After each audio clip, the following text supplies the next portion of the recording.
नमस्कार प्रिय दर्शकों, एक बार फिर आपका स्वागत है। प्रिय दर्शकों, आज फिर एक नई कहानी, एक नया वीडियो लेकर के हम हाजिर हुए हैं। बूढ़े गिद्ध ने बताया कि स्त्री चाहे कितनी भी प्यारी हो, लेकिन उसे यह 3 बातें कभी मत बताना। प्रिय दर्शकों, हम कहानी शुरू करें और आप इस वीडियो में खो जाए। इससे पहले अगर आप हमारे चैनल पर पहली बार आए हैं तो चैनल को सब्सक्राइब करें, बेल आइकॉन को ऑन करें, अच्छे कमेंट किया करें ताकि हर आने वाले वीडियो का नोटिफिकेशन सबसे पहले आपको मिल सके, आप उसका फायदा उठा सके। चलिए शुरू करते हैं आज की यह प्यारी सी कहानी, यह प्यारा सा वीडियो। प्रिय दर्शकों, किसी जंगल में एक बूढ़े गिद्ध और बूढ़े गिद्ध की पत्नी घोंसला बनाकर के रहते थे। उन दोनों में बड़ा ही प्रेम व्यवहार था, एक दूसरे के बिना कोई एक पल भी नहीं रह सकता था। जब कभी बूढ़ा गिद्ध घोंसला से बाहर उड़ करके जाता तो बूढ़े गिद्ध की पत्नी उसके इंतजार में घंटों बैठी रहती थी। जब तक बूढ़ा गिद्ध वापस नहीं आ जाता तब तक वह ना तो कुछ खाती और ना पीती थी। एक दिन की बात है कि बूढ़ा गिद्ध कहीं बाहर गया हुआ था।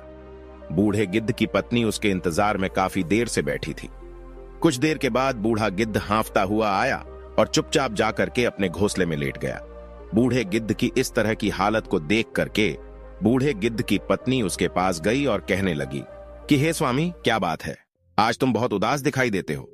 बूढ़ा गिद्ध कहने लगा, कोई बात नहीं है। लेकिन बूढ़े गिद्ध की पत्नी जिद करने लगी कि तुम मुझसे कुछ छिपा रहे हो। बार बार पत्नी के जिद करने पर बूढ़ा गिद्ध कहने लगा, तुम मुझसे आज कुछ पूछना ही चाहती हो तो इससे पहले मैं तुम्हें एक कहानी सुनाता हूं।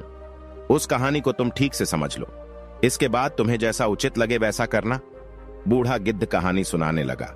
बूढ़ा गिद्ध कहने लगा, प्राचीन समय की बात है।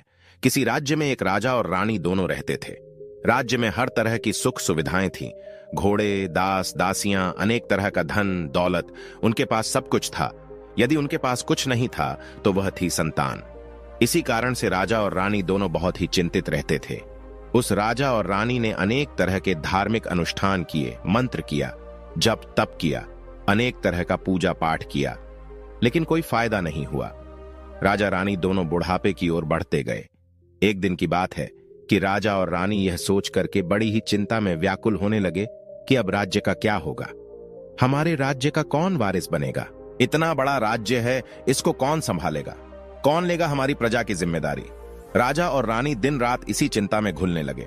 उनको खाने पीने की भी सुध भी नहीं रहती थी। एक दिन सुबह की बात है कि राजा के दरबार में एक साधु आता है और दासी दौड़ करके रानी के पास जाती है। रानी दासी से कहती है कि यह मेरा अंतिम दान धर्म है, इसके बाद मैं अपने हाथों से कोई दान नहीं करने वाली। रानी चावल से भरा हुआ एक कटोरा हाथ में लेकर के बाहर आती है और साधु की झोली में डाल देती है। उसके चेहरे पर छाई हुई व्याकुलता देख करके वह साधु रानी से पूछता है कि रानी क्या हुआ, आप इतना दुखी क्यों हैं? रानी साधु को सारी जो भी बात थी वह सब कुछ रोते हुई बताने लगी। साधु को रानी पर दया आ गई। कुछ पल गंभीर होने के बाद साधु कहने लगा कि चिंता मत करो रानी, आपकी संतान की इच्छा पूरी हो जाएगी। आपकी कोख से एक पुत्र जन्म लेगा। मात्र वह 14 साल तक ही आप लोगों को मिलेगा। उसके आगे वह इस मृत लोक में नहीं रह पाएगा। इससे बढ़कर के आपको कुछ देना मेरे लिए संभव नहीं है। अपनी बात पूरी करते करते उसने अपनी झोली में से हाथ डाला और थोड़े से चावल निकाल करके रानी को दे दिया और कहा कि आप और राजा दोनों इस चावल की खीर बना करके दोनों खा लेना, इससे तुम्हें पुत्र की जल्दी प्राप्ति होगी। इतना कहकर के वह साधु वहां से चला गया। उस साधु के जाने के बाद रानी सोचने लगी, 14 साल तो सही है, उतने समय के लिए हमें पुत्र तो मिलेगा, यही काफी है। उतने साल तक मैं उसे जी जान से बड़ा करूंगी, उसका पालन पोषण करूंगी, उसे बहुत प्यार करूंगी, उसे दुलार करूंगी, और अपनी संतान की जो हमारे मन में इतने दिनों से इच्छा मरी पड़ी हुई थी वह जीवित हो जाएगी। बूढ़ा गिद्ध कहने लगा कि उस रात अपना सारा राजकाज खत्म करने के बाद रानी राजा के पास पहुंची और राजा को जाकर के सारी बात बता दी कि साधु ने उसे कुछ चावल देकर के खीर बना करके खाने के लिए कहा है। साधु महाराज ने यह चावल हम दोनों को खीर बना करके खाने के लिए कहा है। राजा कहने लगा, इतना दान धर्म किया, जब तप किया, कोई फल नहीं मिला, अब इस खीर से हमें संतान की प्राप्ति होगी क्या? उस पर रानी कहने लगी, जब इतना सब कुछ किया तो अब यह भी सही, इतना भी कर लेते हैं, हो सकता है इसके बाद ईश्वर हमारी इच्छाएं को पूरी कर दे। उस साधु के क्रोध को क्यों बुलावा दे। यदि उसका हम कहना नहीं मानेंगे तो साधु नाराज हो जाएगा। राजा को अब किसी पर विश्वास था नहीं, लेकिन पत्नी को दुख ना पहुंचे इसलिए वह राजा राजी हो गया। एक दिन क्या होता है कि राजा और रानी दोनों स्नान करते, भगवान का नाम लेकर के, अपने पूर्वजों का स्मरण करते हुए और उस संत का नाम लेते हुए उस चावल से खीर बनाते हैं और दोनों खा लेते हैं। उसके बाद निश्चिंत होकर के राजा और रानी दोनों सो जाते हैं। कुछ दिन बीत जाते हैं और साधु द्वारा कहे के अनुसार रानी गर्भवती हो जाती है। उस पर राजा रानी बहुत ही खुश होते हैं और उनकी खुशी फूले नहीं समाती हैं। राजा रानी से कहने लगा कि महारानी, सचमुच साधु महाराज की कृपा हमारे ऊपर बरस पड़ी है। जब उसका समय पूरा हुआ, 9 माह के बाद पूरे समय के अनुसार रानी ने एक बहुत ही सुंदर पुत्र को जन्म दिया। बड़ा ही तेज था उसके चेहरे पर, मुखमंडल उसका चमक रहा था। राजा ने बड़ी धूमधाम से पुत्र के नामकरण और सारे राज्य में कई दिनों तक भंडारा चलवाया। उत्सव मनाया गया और अब पुत्र की कुंडली को देखने के लिए राज्य के सबसे बड़े विद्वान पंडित को राजा ने बुलाया। पंडित जी ने जब उस पुत्र की कुंडली को देखा तो पंडित जी कुंडली देख करके बहुत चिंतित हो गए। कहने लगे कि महाराज, जो ये पुत्र है सिर्फ 14 साल तक जीवित रहेगा। राजा को इस बात की भनक भी नहीं थी। रानी को भी साधु महाराज की बात याद आ गई। दोनों चुप रह जाते हैं। उसके बाद राजा और रानी बड़े लाड प्यार से बेटे का पालन पोषण करते हैं। उस बेटे की हर ख्वाहिश को, हर चीज को वो पूरी करते थे। थोड़े समय के लिए ही सही, भगवान ने संतान की अपनी मुराद पूरी कर दी थी। इसे वह हमेशा अपना किस्मत मानते थे। राजपुत्र दिन प्रतिदिन बड़ा होता गया। जब वह 7 साल का हो जाता है तो राजा एक अच्छे गुरु की नियुक्ति करके उसे पढ़ाई लिखाई में राजश्री शास्त्र और घुड़सवारी आदि 12 विद्याओं का शिक्षण कराते हैं। जब वह सब शास्त्र और विद्या में पारंगत हो जाता है और 12 साल की उम्र का वह जब बालक हो जाता है, तब एक अच्छी सी राजकन्या को देख करके उस बालक की शादी करवा दी जाती है। 2-3 साल बीत जाते हैं। बेटा जब 14 साल का हो जाता है तो एक दिन वह राजपुत्र राजा से कहता है कि पिताजी, मैं अपने राज्य को घूम करके देखना चाहता हूं। आज तक मैंने इस राज्य दरबार के और इस महल के सिवाय मैंने बाहर कुछ नहीं देखा है। बेटे की बात को सुन करके राजा बड़ा परेशान हो जाता है, क्योंकि पुत्र को 14वां साल शुरू हो गया था। अब कोई अनहोनी होने का वक्त नजदीक आ पहुंचा था। लेकिन राजा ये सब बातें पुत्र को नहीं बता सकता था। वह क्या करता कि चेहरे में खुशी ला करके बेटे से कहता, हाँ हाँ जरूर जाओ बेटा, तुम्हें अपना सारा राज्य घूम करके देखना चाहिए। कहां क्या है यह सब जानना बहुत जरूरी है। कल मेरे बाद तुम्ही को इस राज्य का राजा बनना है। मात्र एक बात का ध्यान रखना, तुम जहां जा रहे हो, क्या कर रहे हो, यह बात अपनी पत्नी को कभी मत बताना। पुत्र कहता है, ठीक है पिताजी, आपने जो भी कहा है मैं वैसा ही करूंगा। एक दिन क्या होता है कि राजपुत्र दिन भर अपनी पत्नी के साथ मौज मस्ती करता है, खुशियां मनाता है और रात को ठीक 12 बजे बिस्तर से उठ करके बाहर चला जाता है। फिर सुबह होने से पहले वह वापस अपने महल में आकर के सो जाता है। ऐसे बहुत दिनों तक चलता रहा। अब पुत्र का 14वां साल खत्म होने में कुछ ही दिन समय शेष रह गया था। एक दिन की बात है कि उसकी पत्नी छोटी रानी रात में जाती है। रानी देखती है कि बिस्तर पर जो वह राजकुमार हैं वह नहीं है। महल में सब जगह देखती है, खोजती है, पर वह कहीं नजर नहीं आता है। क्या करेगी, किससे कहेगी, वह चुपचाप रहती है। फिर सुबह होने पर वह देखती है कि उसका पति अपने बिस्तर पर सोया हुआ है। वह पति से कुछ नहीं पूछती, लेकिन दूसरी रात भी वैसे ही होता है। तीसरी रात, चौथी रात, ऐसे कई दिनों तक चलता रहता है। रानी इस तरह के व्यवहार को देख करके अपने पति के लिए बहुत चिंतित हो जाती है, उदास हो जाती है। पति रात को कहां जाता है, क्या करता है, किससे मिलता है, उसके मन में अनेक तरह के सवाल उठते हैं, लेकिन उसे पूछने में उसे डर लगता है। शायद पत्नी के पूछने पर पति को गुस्सा आ जाए और वह गुस्से में आकर के कुछ भी कर बैठे। सास ससुर से पूछने के बारे में सोचा तो उसकी कुल मर्यादा बीच में आ जाती है। सोचने लगती है कि इस बात को अपने सास ससुर से क्यों पूछूं। इसी तरह से मन ही मन में वह घुटती रहती है। इस हालत से उसे खाने पीने में किसी प्रकार की कोई दिलचस्पी नहीं रह जाती है। धीरे धीरे वह एकदम से दुबली पतली होकर के कमजोर हो जाती है। एक दिन की बात है, उस राज्य में एक फूल बेचने वाली बूढ़ी माली आ गई। वह हमेशा छोटी रानी को फूल देने के लिए महल में आया करती थी। उस बुढ़िया का ध्यान छोटी रानी पर चला जाता है। वह छोटी रानी से पूछती है कि बेटी क्या बात है, तुम क्यों दुखी हो? इस तरह से मैं देखती हूं कि तुम सूख करके काटा होती जा रही हो। रानी कहने लगती है कि क्या बताऊं तुम्हें अम्मा, कि तुम्हारा जो यह राजपुत्र है वह प्रत्येक रात्रि को बिस्तर से अपने उठ करके कहीं चला जाता है और सुबह होने से पहले ही वापस आकर के अपने बिस्तर पर सो जाता है।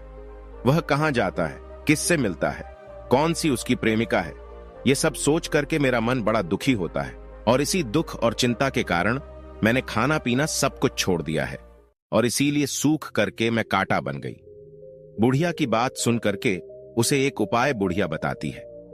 कहती है कि बेटी ऐसा करना कि आज रात तुम सोना मत, उसके पीछे जाकर के देखना कि वह कहां जाता है, क्या करता है, किससे मिलता है, उसकी ठीक से पहरेदारी करना। राजपुत्र की पत्नी रहती है पर मुझे नींद आ गई तो क्या करूंगी। वह बूढ़ी माई कहती है कि नींद ना आए इसलिए एक काम करना, अपने बाएं हाथ की उंगली में एक छोटा सा जख्म बना लेना और उस पर थोड़ी सी मिर्च लगा करके उसमें छिड़क देना। उससे तुम्हें बड़ी जलन होगी और उस पीड़ा से तुम्हें रात भर नींद नहीं आएगी। रानी बुढ़िया के कहने के अनुसार अपनी उंगली में एक छोटा सा घाव बना करके और उस पर थोड़ा सा मिर्च लगा लेती है और उसे नींद नहीं आती है। लेकिन थोड़ी देर के बाद जब वह सो जाती है, दूसरे दिन सुबह बुढ़िया जब फूल लेकर के आती है, उसके महल में पहुंचती है और पूछती है उससे कि क्या हुआ बेटी, कि देख पाई क्या, तुम्हारा पति कहां जाता है। रानी कहती है कि नहीं अम्मा, पहले कुछ समय जलन के कारण मुझे नींद नहीं आई, लेकिन जैसे ही जलन शांत हुई उसके बाद मैं सो गई, फिर मुझे पता नहीं चला कि क्या हुआ। वह बुढ़िया कहती है कोई बात नहीं, आज तुम उंगली पर पहले से थोड़ा बड़ा जख्म बना लेना और उस पर ज्यादा मिर्च लगा लेना। रानी वैसे ही करती है, परंतु वह सिर्फ पति के बिस्तर से उठ करके बाहर निकलते वक्त जाग पाई थी।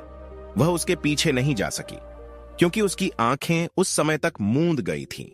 उसे नींद आ चुकी थी। दूसरे दिन सुबह जब वह फिर बुढ़िया आती है और रानी से पूछती है तो रानी रो करके कहने लगती है कि अम्मा, आज भी उसकी पहरेदारी में ठीक से नहीं कर पाई। बुढ़िया कहती है कि बेटी, सब कुछ ठीक हो जाएगा, तुम आज रात जख्म और बड़ा करना और उस पर ज्यादा मिर्च के साथ नमक भी लगा लेना। और एक काम करना बेटी, वह जब जाने के लिए निकलता है तो उसका रास्ता रोक करके उसके सामने खड़ी हो जाना। बुढ़िया ने जैसा बताया रानी वैसा ही करती चली गई। आज रात उसे नींद नहीं आ रही थी।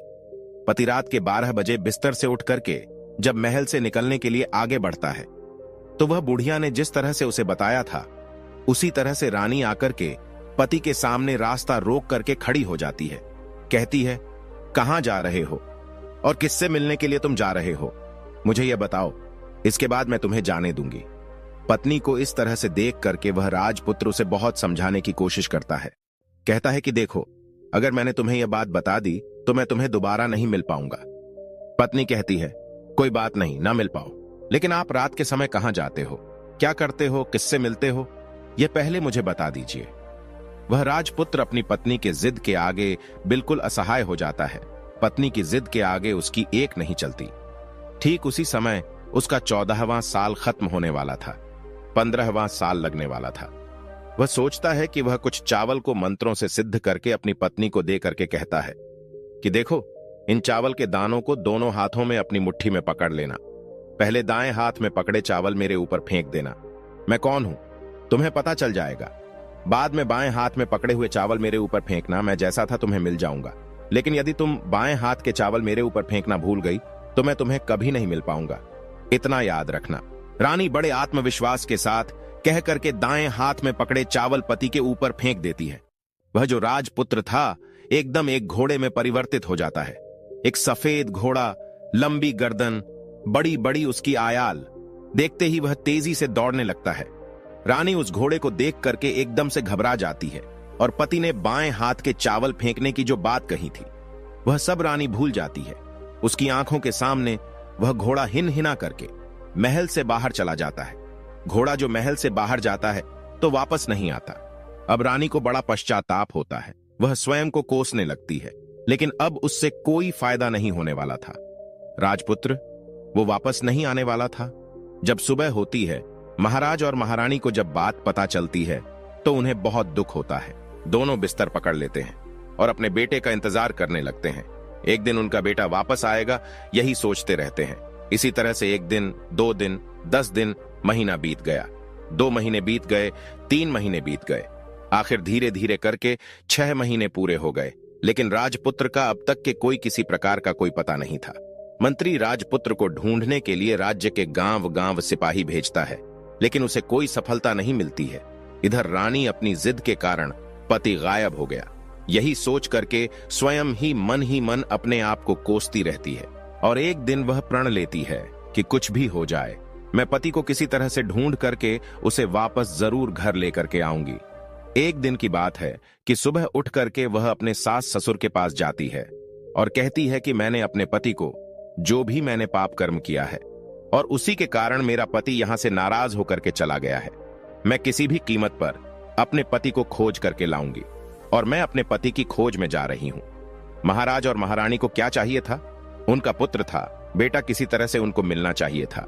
वो बहू को जाने की आज्ञा दे देते हैं, कहते हैं कि बेटी तुम्हें जो चाहे वह करो, जहां जाना हो वहां जाओ, लेकिन हमारे बेटे को वापस लेकर के आओ, भगवान तुम्हें कामयाबी दे। अब रानी क्या करती है, वह शाही भेष बदल करके एक सेठानी बन जाती है और अपने साथ कुछ नौकर और दासियों को लेकर के, थोड़ा सा कुछ सामान अपने हाथ में लेकर के राज्य की सीमा पर जाती है और वहां एक बड़ा सा भोजनालय खोल देती है। वह आने वाले सब यात्रियों को वह मुफ्त में खाना खिलाने लगती है और उनसे कहती है कि तुम्हें जो खाना खाना है उसके लिए एक शर्त है। कोई अजीब चीज उसकी मालकिन को यानी राजकन्या को बतानी पड़ेगी। जो वहां आने वाला हर नागरिक अपनी तरफ से मैंने यह देखा है, मैंने वह देखा है, यह कहकर वहां से मुक्त खाना खाकर के जाता था। परंतु रानी को जो बात चाहिए थी वह अब तक नहीं मिल रही थी। ऐसे ही कई दिन बीतते गए। एक दिन क्या होता है कि रानी के महल फूल लेकर जाने वाली बुढ़िया के एक बेटा और बहू थे। उनका एक छोटा बेटा था, यानी बुढ़िया का एक पोता था। बेटा और बहू सुबह काम के लिए जब निकलते तो पोते को संभालने की जिम्मेदारी बुढ़िया पर रहती थी। बुढ़िया दिन भर पोते को अपने पालती थी। एक दिन होता क्या है कि बुढ़िया को पान खाने की बड़ी आदत थी। वह पान खाने के लिए उसे चूना चाहिए था। वह उसे तैयार करने के लिए सीपियां लेकर के आई और इन सीपियों को भूनने के लिए गोबर के कंडे चाहिए थे। कंडे इकट्ठा करने के लिए वह बांस की टोकरी लेकर के चरवाहे के मैदान में गई। वहां बहुत सारे कंडे थे। उन्हें जमा करते करते उसे घर आने में काफी अंधेरा हो चुका था। इस ओर शाम होते ही काम से वापस बेटा और बहू पहुंचे तो देखा कि बच्चा घर पर अकेला है और रो रहा है। वो दोनों गुस्से से आग बबूला हो गए। इतने में ही वह बुढ़िया घर आ गई। बेटा ने पूछा कि पोते को घर में अकेला छोड़ करके तुम कहां गई थी? वो बुढ़िया कहने लगी कि गोबर के कंडे इकट्ठे करने के लिए गई थी। इस पर जो उसका बेटा था वो कहने लगा, दोबारा बच्चे को अकेला छोड़ करके यदि घर से कहीं गई तो मैं तुम्हें बहुत मारूंगा। बुढ़िया कहने लगी कि नहीं बेटा, फिर कभी ऐसा नहीं करूंगी। लेकिन दूसरे ही दिन बुढ़िया यह बात भूल गई और फिर वहीं चरवाहे के मैदान में जा करके कंडे इकट्ठे करने के लिए वह चली गई। शाम को जब बेटा और बहू अपने काम को करके वापस आते हैं तो देखते हैं कि आज फिर उनका बच्चा घर में अकेला है और रो रहा है। अब उसके बेटे की जो सहन शक्ति थी वह समाप्त हो गई और बुढ़िया के वापस आने पर वे लोग उसे घर से निकाल देते हैं। बुढ़िया रात भर घर के बाहर अंधेरे में बैठी रही और सुबह होते ही टोकरी लेकर के कंडे इकट्ठा करने के लिए वह निकल गई। उस दिन उस पर कंडे इकट्ठा करने का मानो पागलपन सवार था। वह कंडों को इकट्ठा करते करते कब अंधेरा हो गया, सुबह से शाम हो गई, उसे कुछ पता नहीं चला। जब उसे ध्यान आया तो गांव का जो रास्ता था वह ठीक तरह से उसे दिखाई भी नहीं दे रहा था और वह अंधेरे में अपनी आंखें फाड़ फाड़ करके देखती और किसी तरह से वह आगे चल रही थी। फिर एक दिन क्या होता है कि एक कपिला गाय छन छन की आवाज करते हुए, जिसके गले में एक घंटी थी, वह ठुमक कर उस मैदान पर आ गई और उसे देख करके बुढ़िया सोचने लगी कि इस गाय के पीछे पीछे जाऊंगी तो गांव तक अवश्य पहुंच जाऊंगी। यही सोच करके वह बुढ़िया उसके पीछे पीछे चलने लगी। गाय क्या करती है कि उस मैदान से लेकर के एक एक करके 6 मैदानों को पार करती हुई आखिर में वह 7वें मैदान पर जाकर के पहुंच जाती है। तो वहां क्या होता है कि उस मैदान पर एक बड़ा सा पत्थर था, जिसे गाय ने जाकर के उस पत्थर को अपनी सींग मारा और हटा दिया। पत्थर जब हटा तो वह पाताल में जाने के लिए नीचे सीढ़ियां दिखाई देने लगी। जब वह गाय उन सीढ़ियों से नीचे जाने लगी तब बुढ़िया यह सब देखती रही और झट से जाकर के उस गाय की पूंछ को पकड़ लिया और पूंछ पकड़ करके वह गाय के साथ साथ नीचे पाताल लोक में पहुंच गई। पाताल में पहुंचते ही तुरंत गाय की पूंछ को बुढ़िया ने छोड़ दिया और इधर उधर देखने लगी। वहीं बुढ़िया ने देखा कि पाताल में सब जगह तो जगमगाहट है, दीप जल रहे हैं और तेज रोशनी गाय के ऊपर पड़ती है और वह अद्भुत अजीब तरह की घटनाएं घट रही हैं। गाय के नीचे जाते ही उसके गले में अपने आप शाकल पड़ गई और छम छम करके कोई दुधारी में गाय का दूध दुधाने लगी, लेकिन जो भी कोई वह कर रहा है वह मात्र दिखाई नहीं दे रहा। बुढ़िया यह सब देख करके बहुत घबरा गई। सोचने लगी, कहां आकर के मैं फंस गई। यहां वहां छिपने की वह बुढ़िया जगह ढूंढने लगी, लेकिन उसे कहीं जगह नहीं मिली। हर तरफ उजाला था। अब एक कोने में जाकर के वह बुढ़िया खड़ी हो गई। सब कुछ जो कुछ सामने हो रहा था उसे वह चुपचाप देखने लगी। कुछ पल के बाद वह झट से एक सफेद घोड़ा आया और वहां 2 कुंड थे। उसमें एक कुंड में उस घोड़े ने छलांग लगाई और ऊपर आ गए। अब उसे राजपुत्र का रूप प्राप्त हो गया। राजपुत्र बनने के बाद उसने दूसरे कुंड में पानी में स्नान किया। वहां रखे नए नए कपड़े पहने और एक सुंदर पलंग पड़ा था, उस पर आकर के बैठ गया। उसके सामने अपने आप 5 पकवानों की थाली आ गई, दूध की प्याली आई, पान आ गया और उसके सामने एक कौवा बैठा हुआ था। राजपुत्र ने खाना खाया, दूध पिया, पान सुपारी खाई और बिस्तर पर लेट जाने से पहले वह भगवान सूर्य का स्मरण करके सामने उसके रखे हुए कौवे से पूछने लगा कि कौवे कौवे, मेरे माता पिता क्या कर रहे हैं? कौवा कहने लगा, बेटे के शोक में वो डूबे हैं। वह कहने लगा कि राज्य को कौन संभाल रहा है? कौवा कहने लगा कि राज्य प्रधान संभालता है। राजकुमार ने पूछा कि मेरी पत्नी क्या करती है? कौवे ने कहा, उसने चौराहे पर आकर के भोजनालय शुरू किया है और आते जाते लोगों से वह हर रोज नई खबर के बारे में पूछती है। कौवे के यह कहते ही राजपुत्र कहने लगा, ठीक है। उसके बाद वह सो गया। बुढ़िया कोने में खड़ी होकर के यह सब कुछ देखती रही। ऐसी अद्भुत घटना उसने जिंदगी में पहली बार देखी थी। उसे अंदर ही अंदर बड़ी व्याकुलता होने लगी। वह अपनी भूख प्यास सब कुछ भूल करके आगे क्या होता है यह देखने के लिए व्याकुल होने लगी। लेकिन उसके बाद और कुछ घटनाएं नहीं घटी थीं। इसी तरह से रात बीत गई, सुबह हो गई। सुबह होने पर पलंग पर सोया हुआ वह राजकुमार उठा और फिर से पहले वाले कुंड में छलांग लगाई। अब वह फिर से घोड़ा बनकर के कुंड से बाहर आ गया और बाहर आते ही वह तेजी से उस पाताल नगरी के बाहर निकल गया। लेकिन वह कहां गया, बुढ़िया को कुछ पता नहीं चला। उसके बाद पिछली रात की तरह कोई उस गाय को छम छम करके दूध धोने लगा। जैसे ही दूध धोना खत्म हुआ, गले में उसके रस्सी पड़ गई और जो रस्सी पड़ी हुई थी वो अपने आप खुल गई और वह गाय तेजी से ऊपर जाने वाली सीढ़ियों की ओर भागने लगी। गाय को उस तरह जाते हुए देख करके वह बुढ़िया सोचने लगी, अब गाय के साथ यहां से ऊपर जाना ही समझदारी है, नहीं तो कोई नई मुसीबत आकर के मेरे ऊपर पड़ जाएगी। झट से उस बुढ़िया ने गाय की पूंछ पकड़ी और गाय के साथ वह बाहर आ गई थी। गाय जब ऊपर मैदान में पहुंची तो सुरंग का रास्ता अपने आप बंद हो गया और उसके मुंह पर रखा हुआ बड़ा सा पत्थर वह पहले की तरह ही रखा गया। ऊपर आकर के वह गाय जंगल की ओर चली गई तो उधर बुढ़िया एकदम बावली सी होकर के पाताल नगरी में जो कुछ भी उसने देखा था जल्दी से जल्दी किसी को बताने के लिए वह व्याकुल होने लगी। एकदम से याद आया कि नगर की सीमा पर कोई औरत है जो भोजनालय चलाती है और नई बात बताने वाले को वो खाना फ्री में खिलाती है। ऐसा सोच करके वह सोचने लगी कि मैं क्यों ना जाकर के उस औरत को बात बताऊं और यदि उसे यह बात पसंद आ गई तो बाकी जीवन खाने पीने की जो भी झंझट है उससे सब मुक्ति मिल जाएगी। बुढ़िया ने मन में विचार किया और तुरंत उस भोजनालय के द्वार पर टंगे हुए नगाड़े के सामने जाकर के पहुंच गई और जोर से नगाड़ा बजाना शुरू कर दिया। नगाड़े का इस तरह से बजना सुन करके मालकिन यानी छोटी रानी की मन में बड़ी प्रसन्नता होती है। सोचती है कि शायद कोई बड़ी बात लेकर के यहां आया है। रानी सिपाहियों को आदेश देती है कि जाइए और जो भी कोई आया है उसकी अच्छी तरह से खातिरदारी कीजिए। आदेश पाते ही सिपाही नीचे दौड़ करके गए तो एक बुढ़िया नगाड़ा बजा रही है। उन्होंने उस बुढ़िया से पूछा कि क्यों रे बुढ़िया, क्या हुआ, क्यों नगाड़ा बजा रही है? बुढ़िया कहने लगी, कुछ नहीं बेटा, यहां खाना मिलता है ना, इसीलिए आई हूं। खाना चाहिए मिलेगा, लेकिन मुझे तुमसे कोई नई बात जाननी है, वह बात तुम्हें पहले बतानी पड़ेगी। गुड़िया ने कहा कि हां बताऊंगी, एक बात मालूम है मुझे। इस पर सिपाही उसे अंदर लेकर के आए। उनको मालकिन का आदेश था कि जो कोई बूढ़ा बुजुर्ग वहां आए उनके साथ अच्छी तरह से पेश आना और उनका अच्छा से आदर सत्कार करना और सेवा करना। सिपाही ने उस बुढ़िया को भरपूर आदर्श सत्कार किया और बड़ी सी थाली भर करके अनेक तरह के व्यंजन को परोस दिया। बुढ़िया ने कुछ दिनों से उन्होंने खाना नहीं खाया था। कई दिनों से वह बुढ़िया भूखी थी।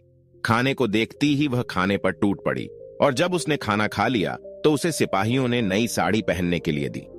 उसके बाद उसे लेकर के वह सब रानी के पास ले गए।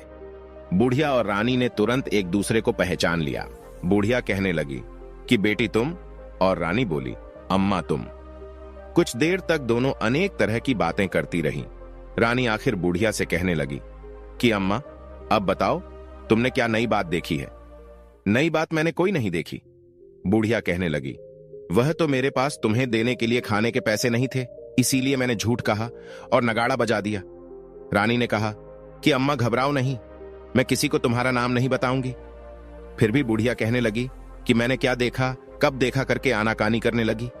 इस पर वह जो रानी थी उसने कहा देखो अम्मा, यदि तुमने मुझे वह नई बात बताई तो जिंदगी भर में तुम्हारी देखभाल करूंगी और तुम्हें रानी माता की तरह रखूंगी। अब बुढ़िया इस बात को सुन करके बताने के लिए तैयार हो गई।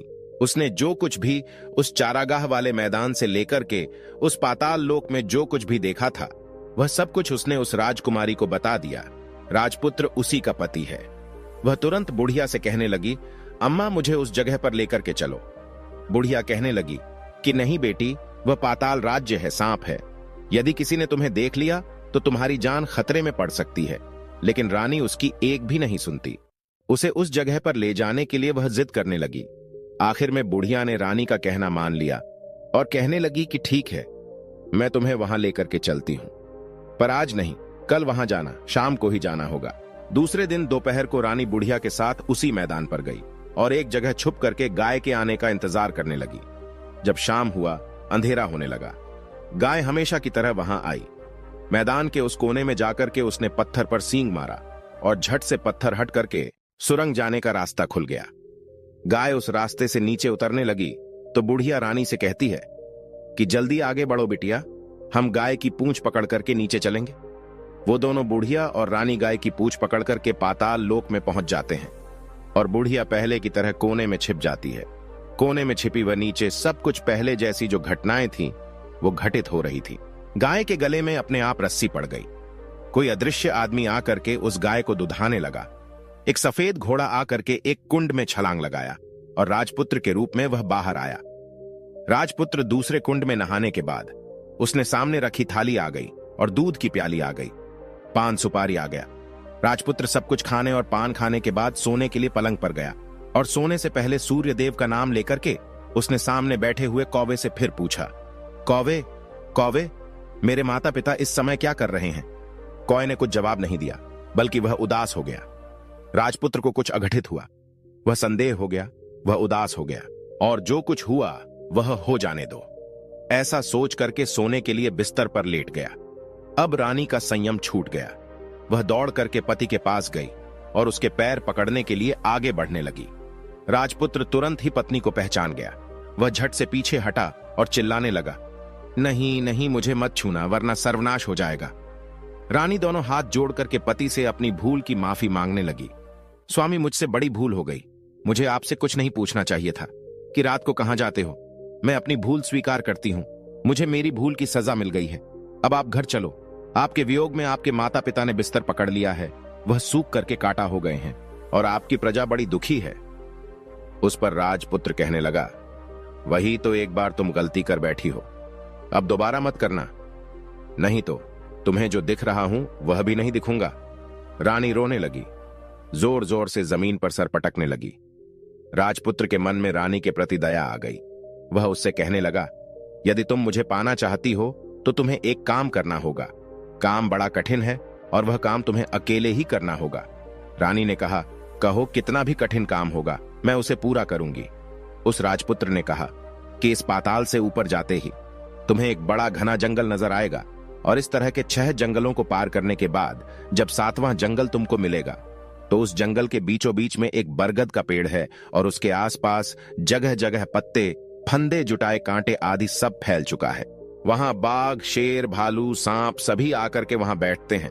तुम्हें उन सबको भगा करके उस जगह को साफ करना है और उसको गोबर से लीप करके पवित्र बनाना है।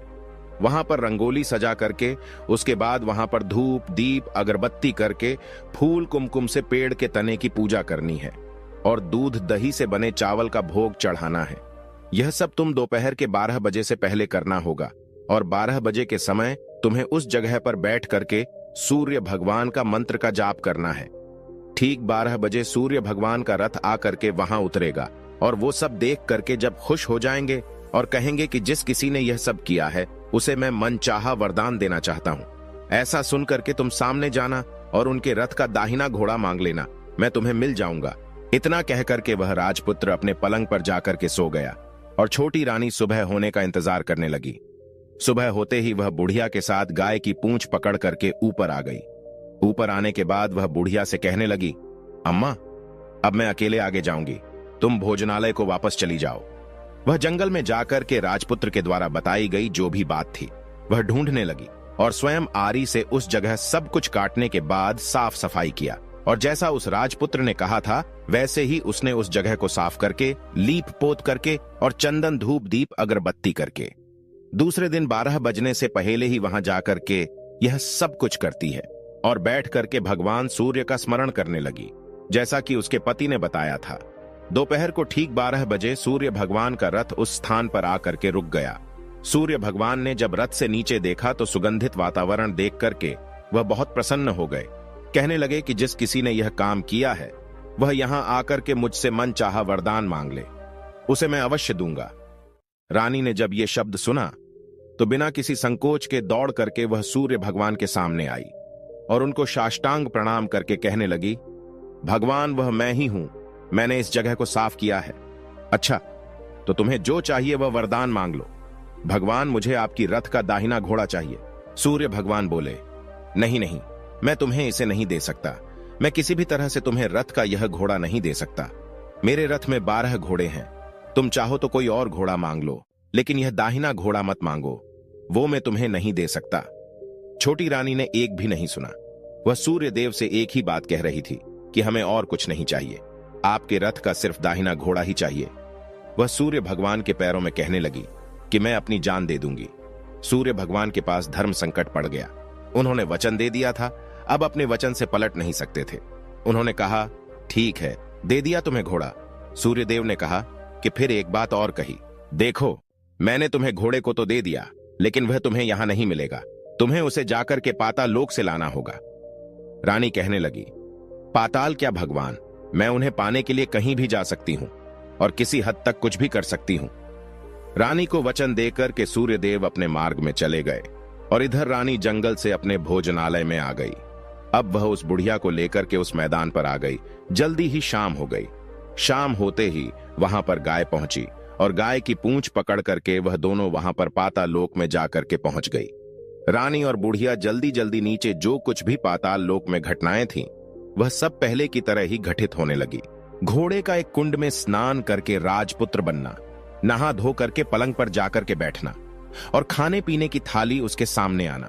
जो कुछ पहले हुआ था वह सब उसी तरह से हो गया, लेकिन आज एक नई बात घटी थी। आज 2-2 थाली, 2-2 दूध की प्याली उसके सामने आए।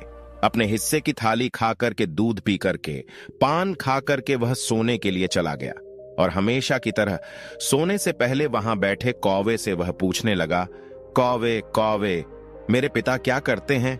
उस कौवे ने जवाब दिया कि वह दोनों तुम्हारे शोक में मरने की स्थिति में पहुंच गए हैं। ऐसा कौवे के मुख से सुनते ही राजपुत्र की आंखों से आंसू बहने लगे। फिर वह पूछने लगा कि कौवे कौवे, मेरा राज्य कौन चला रहा है? वह कौवा कहने लगा कि तुम्हारा राज्य प्रधान चला रहा है और वह सब कुछ हड़प चुका है। वह प्रजा पर बहुत अत्याचार कर रहा है। यह सुन करके राजपुत्र को बड़ा गुस्सा आया। वह गुस्से में अपनी मुट्ठी को भींचने लगा। पूछने लगा, कौवे कौवे, मेरी पत्नी इस समय क्या कर रही है? कौवा कुछ नहीं बोला, चुप रहा। अब रानी का संयम जवाब दे चुका था।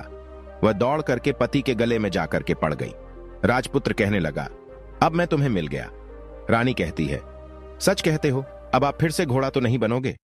राजपुत्र ने कहा, नहीं, मैं दोबारा घोड़ा नहीं बनूंगा।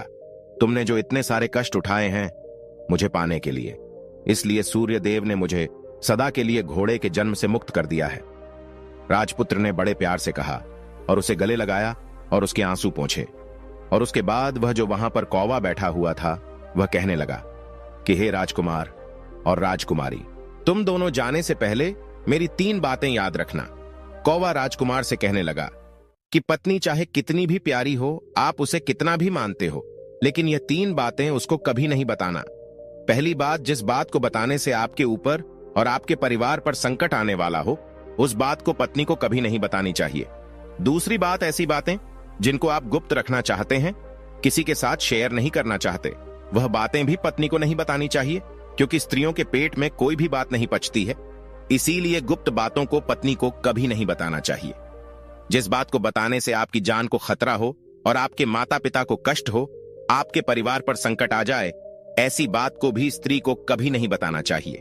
कौवे की बात को सुनकर के वह दोनों ने कहा, ठीक है, जैसी गलती हम लोगों ने पहले की है, अब वह दोबारा गलती मैं नहीं करूंगी। उसके पश्चात उस राजपुत्र ने बड़े प्यार से कहा और उसे गले लगा लिया, अपनी रानी के आंसू पोंछे। कुछ देर के बाद सुबह हो गई। गाय की श्रृंखला टूट करके भूलोक पर जाने लगी। रानी, राजपुत्र और बुढ़िया उसकी पूंछ पकड़ करके ऊपर आ गए। ऊपर आने पर वह सीधे भोजनालय में पहुंचे। वहां का सब सामान लोगों में बांट दिया और ताला लगा करके अपने राज्य को वापस चले गए। अपने राजपुत्र को वापस आते हुए देख करके जो प्रधान था वह घबरा गया। राजपुत्र ने उसे बंदी बना करके कैद खाने में डाल दिया और राज्य की बागडोर को खुद अपने हाथों में ले लिया। इसके बाद अपने माता पिता से मिलने के लिए वह राजकुमार राजकुमारी के साथ अपने महल में गया। और राजपुत्र क्या देखता है कि उसके माता पिता उसका शोक करके कांटे बन गए हैं। पुत्र को देख करके मरणासन्न स्थिति में राजा और रानी की आंखों से टप टप आंसू बहने लगे। उन दोनों ने पुत्र को गले लगाया, उसे प्यार से सहलाने लगे। इतना होने के बाद उनके सेहत में एकदम से सुधार आने लगा। वो बिस्तर से उठ करके बैठ गए, पुत्र को आशीर्वाद देने लगे। राजा के पुत्र के आने की खबर तुरंत सारे राज्य में फैल गई। प्रजा इस तरह की बात को सुन करके फूली नहीं समा रही थी। सारी प्रजा राजमहल में आकर के इकट्ठी हो गई। राजपुत्र ने उन्हें दर्शन दिया और आज से उन्हें किसी प्रकार का कोई दुख नहीं पहुंचेगा, ऐसा वचन देकर के वह अपने राज्य के सिंहासन पर जाकर के बैठ गया और एक अच्छा राजा बन करके अपने अच्छे राज्य को अच्छी तरह चलाने लगा और अपनी पत्नी के साथ और अपने माता पिता के साथ सुख शांति से जीवन बिताने लगा। और जो वह बुढ़िया थी उसे वो अपने पास में रख लिया। फिर वह गिद्ध कहता है कि हे प्रिय, अगर तुम इस कहानी को सुनने के बाद भी मुझसे पूछना चाहती हो तो पूछ सकती हो। तब गिद्ध की पत्नी कहती है कि हे स्वामी, मैं आपकी बातों को अच्छी तरह से समझ गई हूं, मुझे अब आपसे कुछ नहीं पूछना है। प्रिय दर्शकों, हमारी आज की कहानी, आज का वीडियो यहां समाप्त होता है। हम उम्मीद करते हैं कि आपको यह कहानी पसंद आई होगी और आप इससे ढेर सारी प्रेरणा लेंगे। मिलते हैं अगली ज्ञान चर्चा के साथ अगली वीडियो में। तब तक के लिए नमस्कार, धन्यवाद।